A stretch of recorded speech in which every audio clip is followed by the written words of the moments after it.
introduction to sales mastery, guerrilla marketing, branding, leadership and management, and then we're going to do a bit of CSR. Anyone understand what CSR is? No.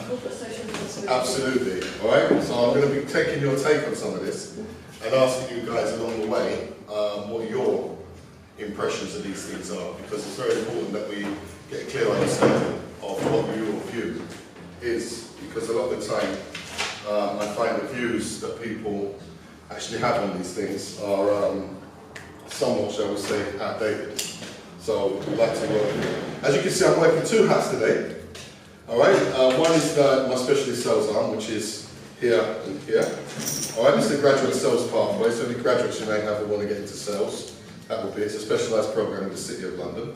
And on this side is specialist sales seminars. They're mainly focused on higher corporates or people, individuals who want to get to that level. So that's why I put them up, because I know you guys want to get to that level. That's why it's called the Millionaire Club, right? Yes. Absolutely. And then behind me is my Society of Sales Innovation. It's the only sales cooperative in the world. It's quite a new model, and let's just say we're looking at taking it to local levels, working together collectively, but through selling. Because our view is that selling is the key ingredient towards any successful business. Okay? And most people don't see selling, they see it as an external thing, but it's also internal selling. My argument to that is, if you're a manager, for instance, and your employees don't like you, are they likely to work effectively for you? No. Right. So you need to sell yourself to them. And vice versa, as an employee, you need to sell yourself to your manager and so on. So these are key ingredients that we're going to be touching on today. And we'll touch on that in leadership and management. But that's the example we're going to use. So the websites are there, so you can go through them in your own time. They do need some updating. We spend more time on the ground than actually on websites. But the information is there. Ask as many questions as you like as you go along. All I'd ask you to do, just raise your hand, all right? Touch me if I'm going a bit fast or anything like that, so we know where we're at. The fire exits are this way, towards the end here, which is the exit, or this way here, or towards the right and left here. Okay? The main meeting point is in the front there. Okay? All right, so let's fire away.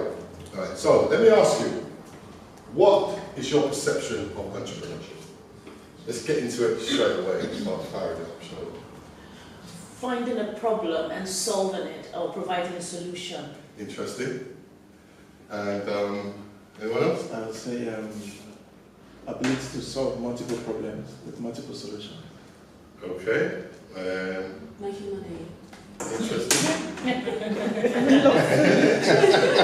Anyone else? That's what it is. Having lots of different businesses, you know. Interesting. All right. A business person, a businesswoman, a business man. Interesting. Do we understand, anyone understand what the word itself means? No, I'm not linked to it. Mantra is enter. Interesting. Go ahead. Pre is before. Free before. Ship is ship. It's a French word, Yeah. and it means to take risk. Oh, take risk. Oh. Wow. All right? That's what we're looking at, to take That's risk. interesting. So, if we understand the meaning of the word, we can work in entrepreneurship now. Is going to academic entrepreneurship, you've got entrepreneurship, you've got all these different spin-offs of it. But the root core meaning was to take risk.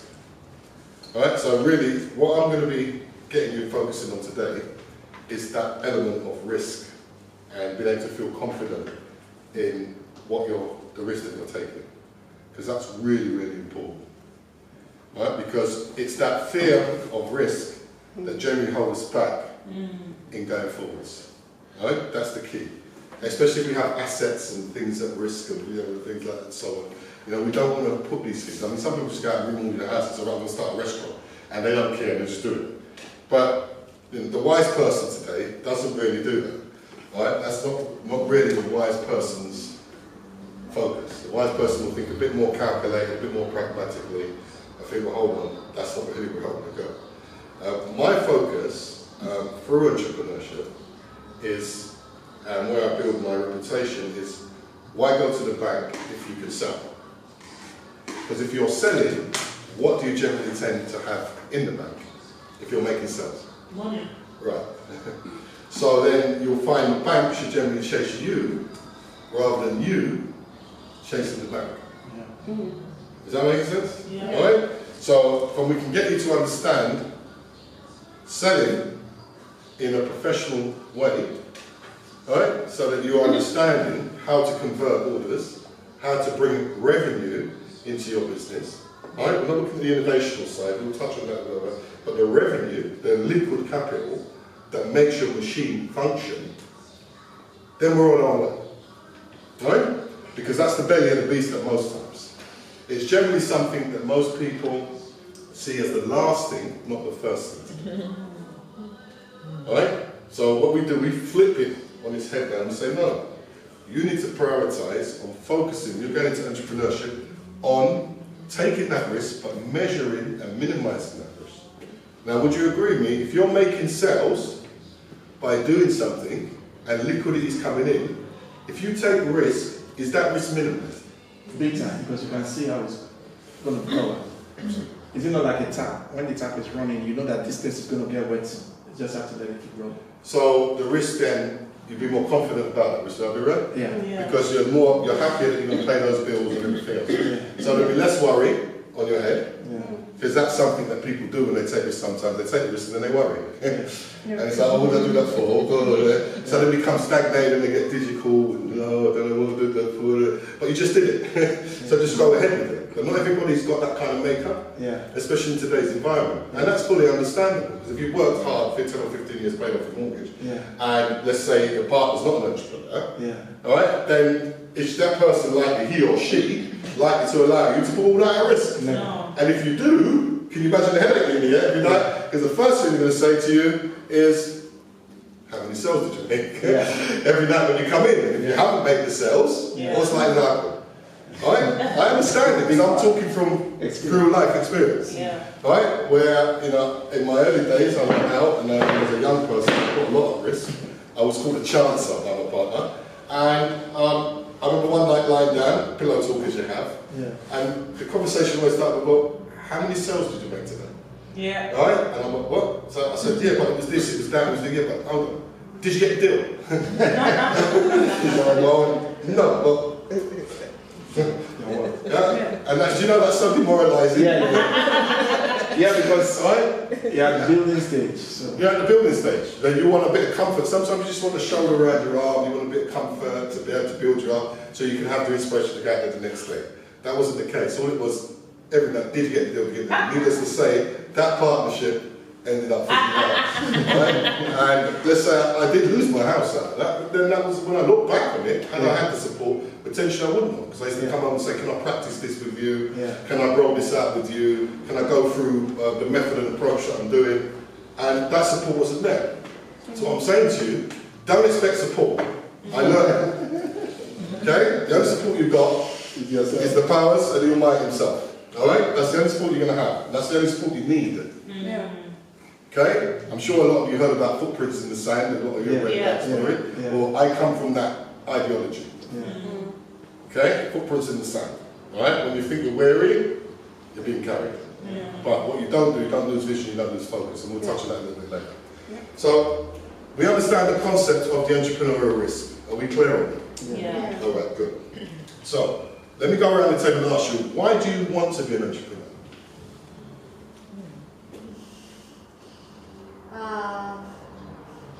No, I don't know. I don't know the answer now. Interesting, isn't it? No one's ever put you on that spot, eh? It's easier to sound an entrepreneur than understand why. Yeah. Well, hopefully by the end of the evening, Yeah. watch this question up, yeah? You have a better answer. Yeah. Alright? Leslie? For me, I see so many issues, problems, and I feel that I've got the solution to it. Okay. So, and I want the autonomy Okay. that working for myself or being an entrepreneur will give me. Interesting. Okay, I get that. So you're seeing potential opportunities Yeah. that you want to exploit. Yeah. Alright? Yeah. And that's understandable. Yeah. Right? That's not a bad reason. Okay, I believe I have a product that can help those women that I'm trying to help. I'm ready to leave my job for 28 years, so I am going to take that risk. Right. It's going to be soon. I know that it's going to Wow. be soon. And yeah, I'm ready because I believe that I'm being guided by God, Absolutely. and because I receive messages. Good. And yes. Good. So when I ask you, when you say leave the job, what's the transition in terms of sales? Are the sales coming in? No, because yes, but not as often as you guys would think that I should, because I've got quite a few dolls. I make dolls, by the way. Yeah. I want to exhibit them, Yeah. find a business partner, find a mentor, so that I can go in business with somebody else. Right. I'm not prepared to do it by myself. Right. So yeah. Okay. But when I do sell, because my product can sell for up to £3,000. Yeah. So it's Right. very exclusive, those. And it's hand painted dolls. Well, that's kind of like So- that. As long as it's got thousands on it. Yeah. It depends on the sculpt, the artist, but if you're well known, Yeah. easy. Women have the money. They spend, money on these dolls. So yeah. Are you doing the selling as well at the moment? I am, but only on eBay. Okay. So Yeah. it's reactive And they selling. take a lot of the money. Take a chunk, So yeah. But it's a start. It's the way I build Oh my yeah, business. yeah. All right? Yeah. It's working. So what I would say in terms of the work profile is try and make it a transition. Don't just take the risk, but take it and measure it. Try and make it a transition. Yeah. Does that make sense? Especially because that's it. So what we'll do with you at some stage is I'll do a one-on-one with all of you if you so choose. Oh, We'll do a budget. And Yeah. the budget that I do is I create a budget for now, Yeah. all your overheads are now, and Yeah. then where you see your budget in 10 years' time. So if you want a mansion with marble floors, I get you going and doing all the research, get Yeah. your pictures, and Yeah. understand how much it costs, how much is that mansion going to cost me, all right, per month or whatever. If I put down 200,000 deposit or whatever it may be, what would that monthly revenue be? Because the mortgage calculators. I get you under visualising if you want gold taps in your bathroom, how much right? And I get you doing all the research on it and costing it into a financial plan. And then I get you to look at where you are now to where you are going in 10 years and looking at the gap in between. And then what you sell, we break it down in units with the average cost. So we know exactly how many sales you need to make to get to that. So all I'm asking, don't leave yet. At least sit down and talk to me first, and then we can talk about that measured risk. Does that make sense? Yeah, all right? sure. Because sometimes we bolt, and when the horse is bolted, it's a little bit too late. Sometimes we can put the cart before the horse. So I'm saying to you, yes, have the intention of leaving, but let's make sure that you've got a sales formula coming in, so you know those sales. Does that make sense? Okay, yeah, But we don't want to hang and drag, because you look like a bit of a warrior behind those eyes. I'm ready to go. Yeah, you're ready to go, but yeah, you're ready to go, but we're halfway through the race. You don't want to look back and say, oh. Yeah, but I'm not necessarily going to buy anything. You I understand? will live somewhere, but I'm not buying anything. No, but what we don't want is, we're going to get to Manchester, we're driving the car, and the car runs out of petrol. That is true. Yeah, and I'm still ready to go, but Manchester's like I'm halfway, and I think that's a long walk ahead of it. I'll drive the car, so let's measure it. Yeah. But I'm happy with the enthusiasm, and I'm sure we can do that. And I'm sure you will succeed in what you want to do. Yes. Right? Yes. Because you're fired up, right? And hopefully by the evening we'll work on that. All right? Yeah, similar to Blessing, I actually want to solve problems. I want to impact people's lives and make them have a difference in their lives. I definitely want autonomy as well. I don't really want to work for anyone. Okay. Interesting. Yeah, and I really want to sort of impact people's lives globally. Good. Because as an entrepreneur, as a business person, sometimes you can still end up working for people. So it's interesting you should say that you don't work for everyone. Because a lot of us contract and things like that as well. So keep that in mind. Yeah. Especially, I know what you do because I had a brief speak with you earlier. Yeah. You end up contracting to local government, especially with funding. Yeah. Technically, you're working for them. Yeah. So you need to think, well, how can I I'm not saying not to do that, but how can I kind of release that and have a more autonomy approach, a lifestyle approach? And that might mean, okay, you're doing what you do, but you might write books. That frees you up away from the shackles and the chains of the everyday grind. Does that make sense? All right? Or I may go out and do, a level of consultancy where it's just me, focusing around things, or having models and licensing them. This is the way I really want you thinking. Because we can get into a situation sometimes where we're doing things, but we get tied up in the grind of things. And although we're self-employed, right, we end up still working for people. And that can be easy. I mean, something as simple as that, really, we have to really look at those fine lines, because once you're in it, you need to win it. And if you're in it and you're not winning, what generally tends to happen to us is quit. Right? It becomes a weight, and then what happens? We get demoralised, and then what happens? We start looking where? Forwards or back. Right. Well, I'm going to hopefully get you in a position today, when the going gets tough, the tough get going. So I'm going to get you welcoming pressure and welcoming change. Alright? Because God don't give you more than you can bear. Alright? So that's the key behind it. So we need to think of it from that perspective. And the more weight you get on certain motion, what happens with more weight?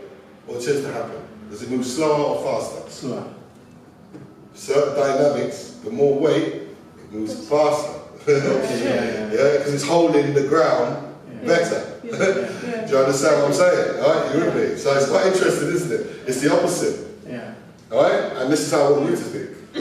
When you feel under pressure, take action.